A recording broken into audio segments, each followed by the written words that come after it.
అమ్మమ్మ ఎప్పటి నుంచి ఉంటున్నా ఇక్కడ? నేను నెల రోజులకు 2 నెలలకు ఎక్కువ 2 నెలలకి ఎక్కువ. ఇక్కడ ఉంటున్నా. ఇక్కడే ఉంటావా? బిడ్డ ఇంటికి వచ్చిన. ఓ నా బిడ్డకి పరిస్థితి ఇట్లా వచ్చింది. నాకు నేను ఇచ్చినప్పుడు ఏం లేదు.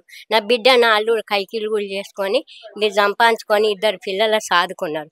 వాళ్ళకి ఏం లేదు ఇక. ఇది ఒకటే గూడు సంపాదించుకొని కైకిలు చేసుకొని ఇంట్లో ఉంటామని అన్నారు. ఈ రేవంత్ రెడ్డి వచ్చి ఇట్లా చేస్తాడని ఎరుకుంటే ఆయన ఇట్లా చేయకపోతాడు. ఆయన ఏం చేస్తాడు ఇప్పుడు ఎక్కడ తోలుతాడు అంటాడు వాళ్ళను. వాళ్ళు ఎక్కడ పోవాలి? వాళ్ళు ఏం డబల్ బెడ్రూమ్ లో ఉంటే ఎక్కడ కైకిలు చేసుకుంటారు అక్కడికి పోయి? ఎక్కడ చేసుకొని బతుకుతారు వాళ్ళు? ఎంత దూరం ఉంది, ఎక్కడ ఉన్నది, ఏడ చేసుకొని బతుకుతారు వాళ్ళు? ఇక్కడ ఉంటే దగ్గర ఉంటే ఇక్కడ చేసుకొని కైకిలు రోజు తట్ట పట్టుకొని కైకిలు పోయి బతుకుతారు. అక్కడ డబల్ బెడ్రూమ్లు ఇస్తే ఎక్కడ చేసుకొని బతుకుతారు? అక్కడ ఏముంది? ఓటు ఉంటే ఓట్లేదు, ఓటు ఉంటే ఓట్లేదు. ఇంత కష్టపడుకుంటే ఒక ఇల్లే ఉంది, ఏం లేదు ఇక. ఈ ఇల్లు కట్టుకొని ఇంట్లో వండుకుంటా కైకిలు చేసుకొని 2 పిల్లలు చదివిపించుకున్నామంటే పైసలు కూడా లేని పరిస్థితి ఉన్నది ఇప్పుడు. ఒకసారి తిండికుంటే ఒకసారి ఉంటలేదు. అసంటిది ఇట్లా తయారు చేస్తే ఎట్లా బతుకుతారు చెప్పు? ఆయన ఎందుకు చేసిండు?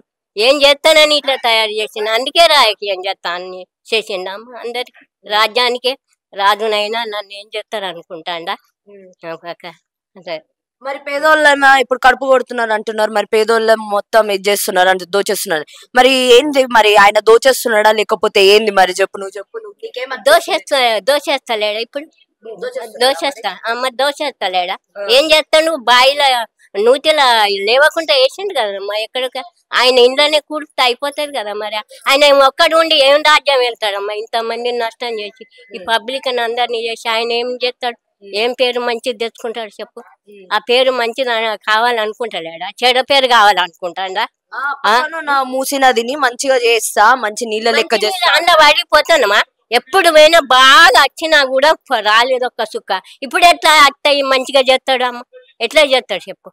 ఎట్లా మంచిగా చేస్తాను అంటాడు? అది చెడగొట్టు చెయ్యాలి, నేను మంచి పేరు తెచ్చుకోవాలి, నాకు ఇదో గొప్ప పేరు వస్తాను అనుకుంటాను. అది గొప్ప పేరు రాదు. ఇందులో ఎప్పుడన్నా వస్తానే? వాటర్ వచ్చింది ఇందాకు? ఎంత వర్షం కొట్టినా ఒక వాటర్ చుక్క కూడా వస్తలేదు.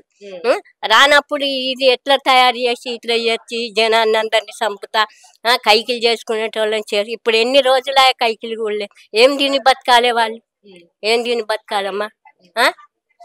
ఆయన అప్పుడు కేసీఆర్ కరోనా వచ్చినప్పుడు 10 కిలోల 6 కిలోల బియ్యం ఇస్తే ఇప్పటి వరకు కూడా పైసలు లేకుండా బియ్యం ఇస్తే నాటువంటి నన్ను ఊర్లో నేను గవే తెచ్చుకొని కాలం గడుపుకుంటాను. నువ్వు వచ్చి ఏమి ఇచ్చినావు? నువ్వు వచ్చి 6 నెలలకు ఎక్కువ అయితే ఒక అప్పటి ఇంకా ఎక్కువ ఇస్తాను. ఇచ్చినవా? అది ఇచ్చినప్పుడు ఇస్తాడు, లేకుంటే లేదు.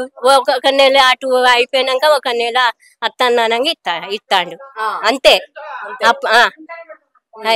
ఫస్ట్ వచ్చే వరకు వేసేది దాటినాక ఎత్తాడు. దాటినాక ఎత్తే ఏదో కాలం గడుపుకుంటాను అట్లా. సరే కాలం గడుపుకొని ఇప్పుడు నాకెవరు పెడతారు? ఈడ 4 ఇంకో బిడ్డ ఉంది, 4 రోజులు బతికితా అంటే ఈ బిడ్డ పరిస్థితి లేకుండా కొట్టుకపోతే నన్ను ఎవరు సాస్తారు చెప్పు? ఏం చేస్తాడు? చెయ్యను. సరే అమ్మా, మీ పేరమ్మా? నా పేరు స్వరూప. ఎప్పటి నుంచి ఉంటున్నారు ఇక్కడ? మేము 30 ఏళ్ళ కాడ నుంచి ఉంటున్నాం ఇక్కడనే. మేము ఇన్నే కూలి పని చేసుకొని బతుకుతాము. మేము ఈ జాగా కొనుక్కొని ఇల్లు కట్టుకున్నాం కష్టపడి, రూపాయి కూడబెట్టుకొని. మేము మా పిల్లల భవిష్యత్తు కోసం అని మేము కష్టపడి ఇల్లు కట్టుకొని మేము ఇక్కడ బతుకుతున్నాము. ఒక రోజు ఉంటే ఒక రోజు ఉండదు. తిండికి లేకుండా మాకు ఇల్లు ఉండాలి, పిల్లలు ఉన్నారు, అలా భవిష్యత్తు కోసం అని మేము ఇల్లు కట్టుకొని ఇక్కడ బతుకుతున్నాము. ఈయన ఇప్పుడు వచ్చి మూసి సుందరీకరణ అని చెప్పి మీ ఇల్లులు కూలగొడతాము, మీరు ఇంట్లోకి వెళ్ళి ఖాళీ చేయాలంటే మేము ఎక్కడ పోతాము? మా పిల్లలు ఎక్కడ ఉంటారు? వాళ్ళు ఎక్కడ చదువులు ఏం కావాలి? మా పిల్లలు కూడా మా మమ్మీ ఇట్లా ఎందుకు మనకి ఇట్లా చెప్తుర్రంటే మనం ఖాళీ చేయాలంటే వాళ్ళ పిల్లలు కూడా ఏడుస్తున్నారు. మేము ఏడుస్తుంటే ఈ మూసి సుందరీకరణ ఎవరి కోసం? షాపింగ్ మాల్ అంట, ఇవన్నీ అంట, ఎవరి కోసం? మమ్మల్ని తీసుకుపోయి కాలువలు వేసి ఎక్కడో అడవిలో పడేసి మూసి సుందరీకరణ ఎవరి కోసం చేస్తాడు? మా పేదవాళ్ళ కడుపులో కొట్టి నువ్వు మూసి సుందరీకరణ చేస్తావా? ఎందుకు ఇవన్నీ చేయాలి? మేము ఎంత ఏడుస్తున్నాము ఇప్పుడు. మా ఇల్లులు పోతే అని చెప్పి నెల నుంచి మాకు తిండి లేదు, నిద్ర లేదు, అసలు జ్వరాలు వచ్చి పడుకుంటున్నాము. బయటికి వెళ్ళినా ఏ బాధనో, ఎటువైనా ఏ బాధనో, ఎప్పుడో చివరి ఇల్లు కూలగొడతారో మేము ఇట్లనే కాపలు కాసుకుంటూ కూర్చుంటున్నాం తిండి లేకుండా. ఎవరి కోసం చేస్తుండే ఇదంతా? పేదవాళ్ళ కోసం ఇదేనా చేసేది? ప్రజాపాలన అంటే ఇదేనా? రాక్షస పాలన. మేము తెల్లారితే పొద్దుకితే నిద్ర లేకుండా కూర్చొని ఇట్లా ఏడుస్తున్నాం మేము. ఎందుకు ఇట్లా ఈ ప్రజాన్ని ఏలుకున్నందుకు ఇట్లా చేస్తుండేందని.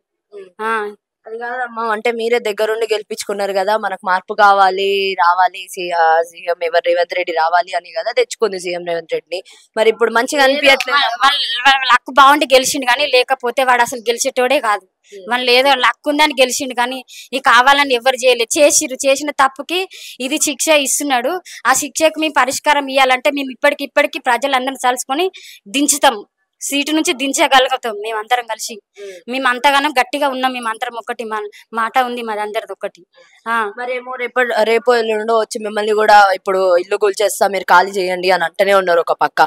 మరి మీరు వెళ్తారా ఖాళీ చేసి? మేము అస్సలు వెళ్ళము. ఎవరు రాని, ఏ ఆఫీసర్ రాని, ఎవరు రాని మేము అసలు వెళ్ళేదే. మా పిల్లలు మేమందరం ఇక్కడనే ఉంటాం. ఆ బుల్డోజర్ వచ్చినా గానీ మేము అక్కడే కూర్చుంటాం, అక్కడే పండుకొని మా మించి వెళ్ళి మమ్మల్ని చంపుకొని తీసుకుపోని, మమ్మల్ని చంపి తీసుకుపోని అంతవరకు మమ్మల్ని ఇల్లు వదిలేదే లేదు. మేము ఇక్కడ నుంచి కదిలేదే లేదు. మీరు మీరేమో చంపేయండి అంటారు. మరి మీ పిల్లలు వద్దా అమ్మ మీకు? మీ పిల్లలు ఏం గుర్తుకు రావట్లేదా? మా పిల్లలు గుర్తున్నారు. మా పిల్లలు గుర్తును పెట్టుకుని మేము ఈ ఇల్లు సంపాదించుకున్నాం. మా పిల్లల కోసమే, మా పిల్లల భవిష్యత్తు కోసం అని చెప్తున్నావు నువ్వు. మామూలుగా మా పిల్లల్ని తీసుకొని నువ్వు అడవిలు వేసినాక ఎవరి కోసం చేస్తావు ఇదంతా నువ్వు? మా పిల్లల భవిష్యత్తు కోసమే మేము ఇల్లు కట్టుకున్నాము. కష్టపడి రూపాయి కూడా పెట్టుకొని మా పిల్లల భవిష్యత్తు కోసమే మేము ఇది చేసుకున్నాము. మా ఇల్లు పోయినాక మేము ఎట్లా బతుకుతాం, మా పిల్లలు ఎట్లా బతుకుతారు, వాళ్ళకి ఏ ధైర్యం ఇస్తాం మేము? దానికోసమే మేము బాధపడుతున్నాం మేము. అది కాదమ్మా, ఇప్పుడు పిల్లలు స్కూల్ పోతున్నారా లేదా? మరి ఏ క్లాస్ చదువుతున్నారు పిల్లలు? మా పిల్లలు డిగ్రీ చదువుతున్నారు, ఫస్ట్ ఇయర్ సెకండ్ ఇయర్ చదువుతున్నారు. వాళ్ళు కూడా ఇప్పుడు చక్కగా అసలు ఇప్పుడు పోతేనే లేరు. వాళ్ళ పిల్లలు ఇంట్లోనే ఉంటున్నారు.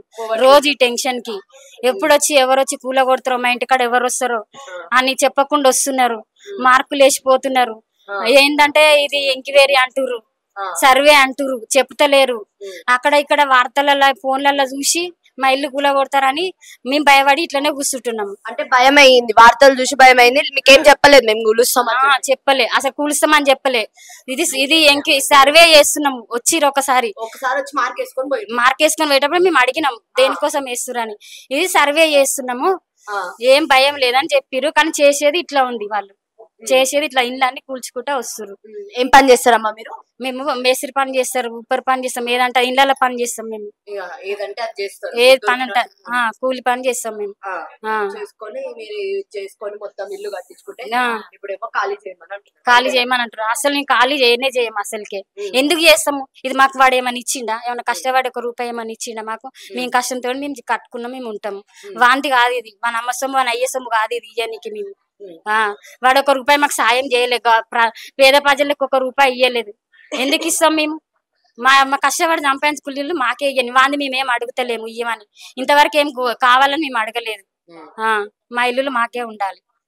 పథకాలు 6 పథకాలు అన్నారు. మరి అందులో ఆల్రెడీ ఒకటి మహాలక్ష్మి పథకం నడుస్తూనే ఉంది, ఫ్రీ బస్ అని చెప్పి 200 యూనిట్ల కరెంట్, 500 గ్యాస్, ఇవన్నీ నడుస్తూనే ఉన్నాయి కదమ్మా.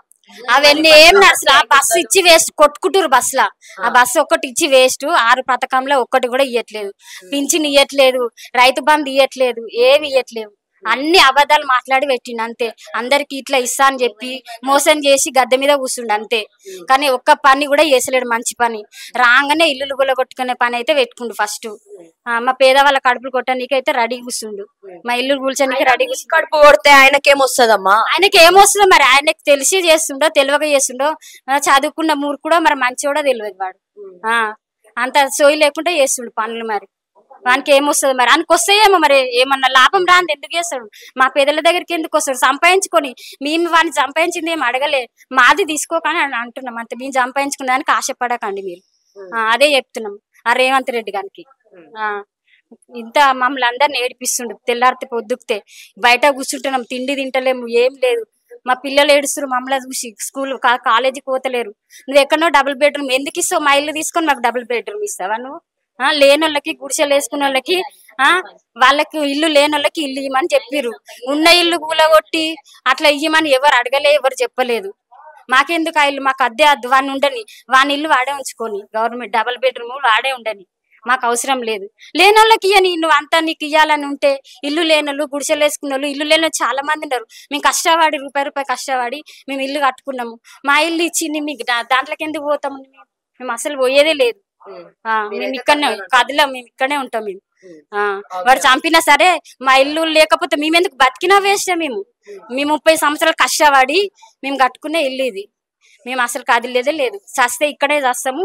మా ఇల్లుతోటే మేము ఉంటాం అంతే. ఆ, ఓకే అమ్మ. ఒకటే చెప్పదలుచుకున్నాం అంతే. మా ఇల్లు ఉంటే మేము ఉంటాం, లేకపోతే మమ్మల్ని చంపి తీసుకుంటాడా తీసుకొని, అంతే ఇంకా.